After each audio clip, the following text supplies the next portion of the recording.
Now to our final category, plain English champions. We'll begin with the best project, followed by the best individual or team, and then the best organisation. I now call on Phil O'Reilly and Roger Kerr to give us a few words and announce the finalists and winner of the Plain English Champion Best Project Award and the Plain English Champion Best Individual or Team Award.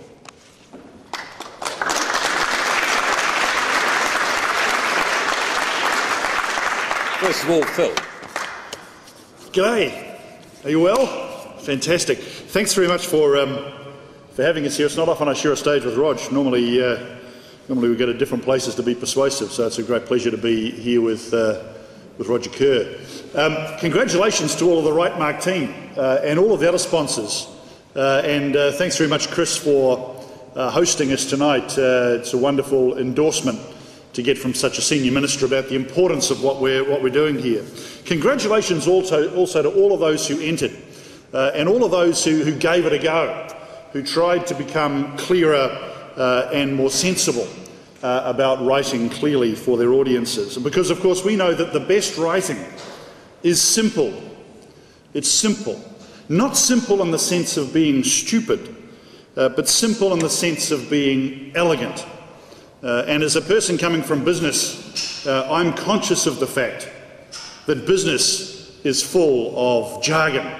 And it's full of stuff that's said in order to confuse people fundamentally rather than to help them. EBITDA. What is that? What's amortisation? I don't understand that. People capital. What's all that about? I don't understand that. So one of my missions with business is to try to get them to connect. My favourite piece of jargon, though, was when I started talking to teachers. They're fantastic at jargon too, aren't they, ladies and gentlemen? Teachers. I speak to about 900 of them a year. My favourite one was pedagogy. What's that? I thought that was a crime when I first heard that.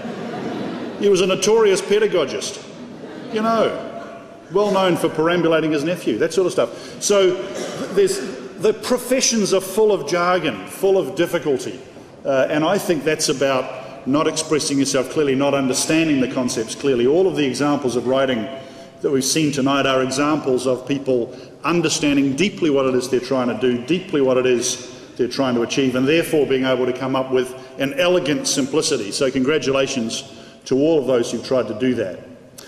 Three thoughts. First, what we're doing here is about a better democracy. You just heard from Chris about the importance, the constitutional importance of trying to make sure that the citizenry understands and is capable of interacting with a government and a civil service and a bureaucracy that's capable of interacting with it. So, firstly, congratulations to all of the state sector agencies, not only those who won an award, but maybe those who won the rubbish bin as well. Hopefully you'll get better next year, and I know you will.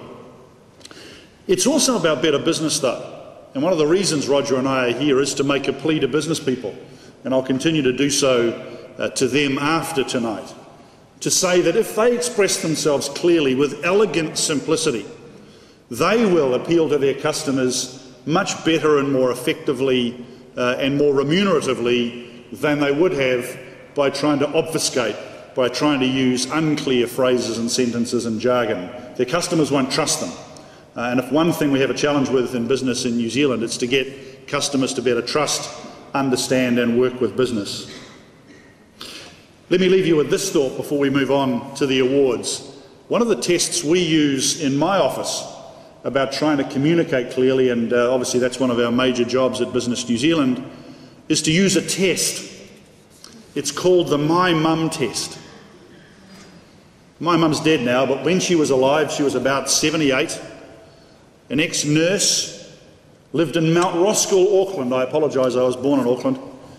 And I used to work in Australia for a bank. I apologise for that too. The short point is my mum was not the brain of Britain. She'd been a nurse, but she was not dumb either. And I always used to test with her whether the things I was saying publicly and the kind of writing we would get into, whether she could understand it or not. And there's a very clear view in my office whenever we're talking about a document or a speech or a communication. We have a saying in the office, does it pass the My Mum test? So when you think about clarity of writing, one of the techniques that we use at Business New Zealand is to refer to my mum and ask ourselves whether or not our various mums would understand what on earth it is we're talking about. People, in other words, who are interested in understanding us, but don't necessarily have the technical capability to stay up with all of the jargon and the other rubbish that tends to get in the way. So, as I say, congratulations to all of those who've entered. Congratulations to all of those who've turned up tonight. It gives me great pleasure to introduce the finalists for the Plain English Champion Best Project Award. The finalists are the Ministry of Justice for the Civil Justice in the District Courts of New Zealand. The second finalist is that bodice-ripping sequel to the earlier mentioned document, Infratrain New Zealand, horizontal drilling qualification along with additional resource development. A painful thought, I thought. Anyway, and the third finalist is the Ministry of Social Development for their Integrity Services letter. Let's have a round of applause.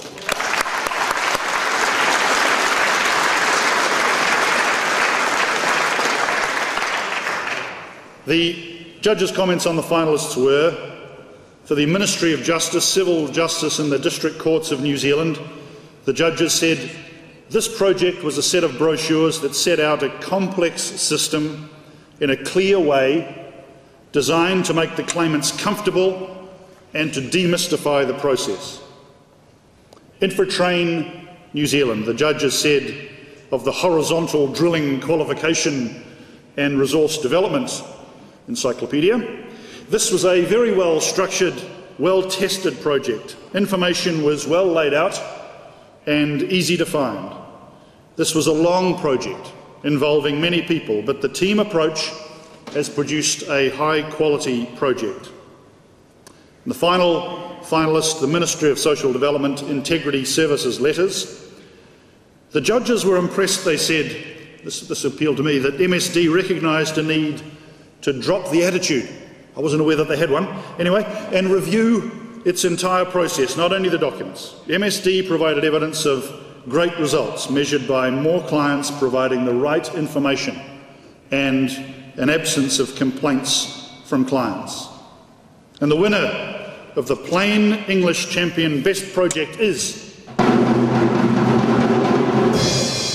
the Bodice Ripper, Infratrain. Would the horizontal drilling expert please come to the top?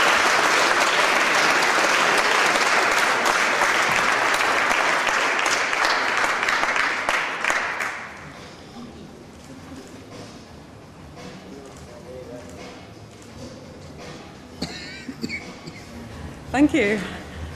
It's never been called a bodice ripper before, but we're really passionate about horizontal directional drilling, and it's amazing. And I want to thank our team for the pedagogical excellence.